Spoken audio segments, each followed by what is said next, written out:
idhagayso saaxiib, you're not failure. Ma tihid failure. Waa ogahay wax walba waxay kula muuqdaan inaysan shaqaynaynin. Video baa soo dhigtaa, haddana nobody watches. Mana haysatid qof ku dhiirigeliyo, mana haysatid mentor ku hago. Haddana sometimes maskaxdaada waxay kuu sheegaysaa in shaygan adigaba lagugu talagelinba.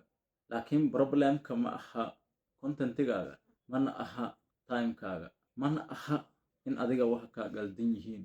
Every successful person maskaxdaada ku jiro hadda waqti baa jiray oo ay ahaayeen invisible. Views ma haysan, qof aaminsan ma jirin, support ma jirin, but they kept showing up. Waxayna garaacitaanka ku haayeen ilbaabka consistency. Taasina waa difference-ga u dhaxeeyo adiga iyo loserka. You don't lose when you get low views, but you lose when you stop. Laakiin adiga hadda waa soo jeeda. Waxa kaliya aan ku dhihi lahaa waxa waaye waqti hore waaye. Waxa adiga hadda wadana haba joojin ku soo saaxiib. Channel-kana subscribe ta ka ilowin. Peace.